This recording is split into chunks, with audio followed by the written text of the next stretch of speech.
Tilta just made controlling your rig way too smooth, and I had to get my hands on it. Let me show you how this can be a game changer for solo shooters and filmmakers alike. What's up, y'all? Today we're unboxing the Tilta Nucleus Nano II, a wireless lens control system that might just change the way that I work on set. My name is Tony. I'm a filmmaker and DP based in Atlanta, Georgia. And no, unfortunately, this video isn't sponsored by Tilta yet, but who knows what may happen. Let's get into the unboxing.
All right, this is a nice box, man. A lot of these companies are doing similar designs, like, you know, real sleek, nice designs, similar to Apple. Okay.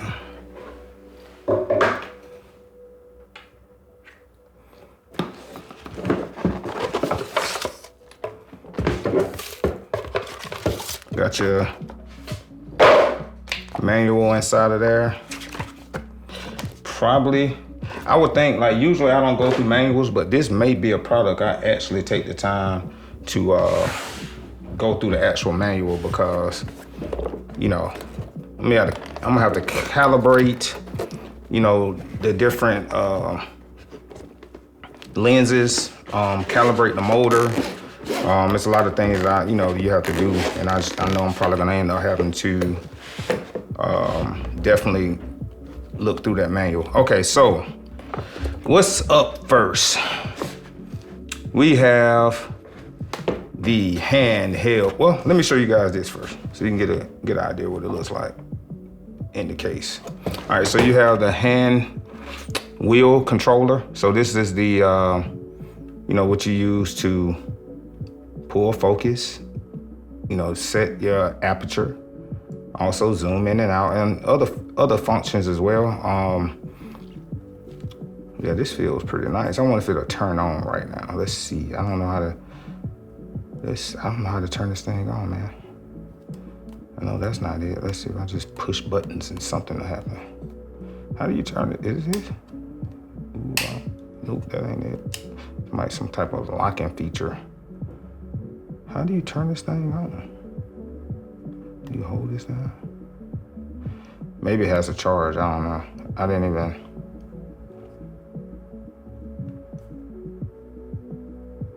Anyway, I'm gonna have to look into that. Turning this on, there's a record button, but oh, there it is. I was right, hold it down. Oh man, yo, this is cool.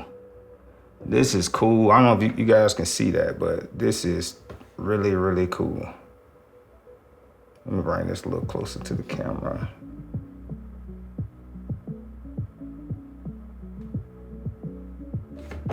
Yeah, so touchscreen feels pretty nice. And just this feels so much better than ripping and gripping. This is actually the Nucleus Nano II hand wheel controller.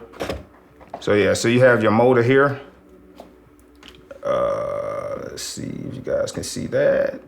Looks pretty nice. It's metal. Most of this is metal. That's some aluminum maybe. But yeah, it feels very sturdy. Let's see what we got here. As you notice, I have to refocus by touching my phone over here. those days are over. But anyway, so you have your USB-C cable here. What else we got in here? Let me just take this out. Okay, we have, this is the gears. So if you guys don't have like the grip that this motor can kind of attach to, like this, if you guys don't have that, like a lot of lenses don't have this grip here, so you have to add it. Most, I would say photography lenses don't have this. You know, a lot of the cinema lenses have these gears. And so this is so you can add to your lens. So this motor can grip it and, you know, pull focus, you know, zoom, whatever you use the motor for. This holds the 15mm rod. This is the holder for it. Hopefully guys, you can see what I'm doing, because I'm just kind of looking at. It's nice too. Like everything is like nice, man. It's got a nice build. All right, and then we have the actual rod. We got a couple of screws here to attach the motor, or more likely the motor. And then here's the little Allen wrench there. And then, yeah, so there's your 15mm rod. So yeah, that's pretty much what's in the box. This is very nice, man. I'm very impressed.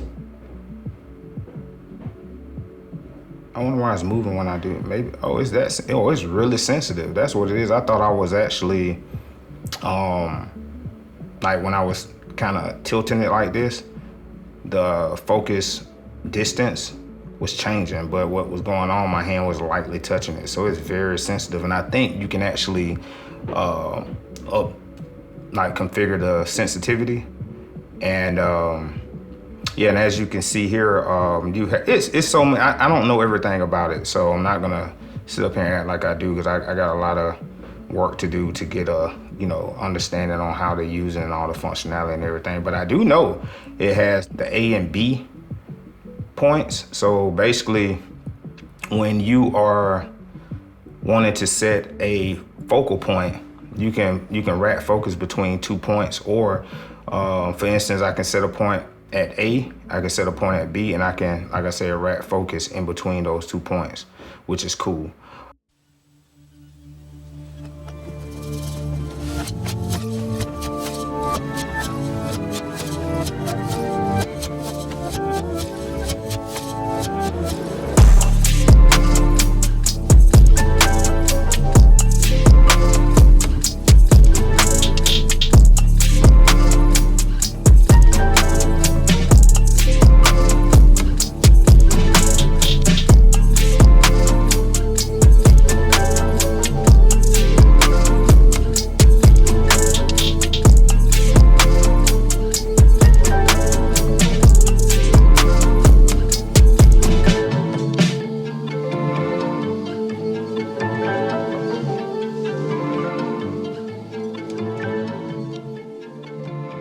All right, you guys, I have the Nano II rigged up to my RED Komodo. I'm using a 50mm Canon lens. Let's check it out.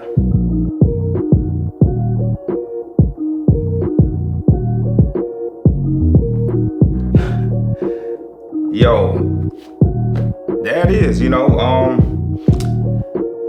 what can I say, man? I think this is so far, like, just this minimal testing that I've done since I, actually set everything up. It's really smooth. I mean, I feel like I've been missing out on the beauty of filmmaking, having a actual follow focus. And this is gonna change how I film, definitely. Just check out, I'm gonna go ahead and now rack to the photo behind me. And look how quickly it is in focus. Then I'm gonna come back to me.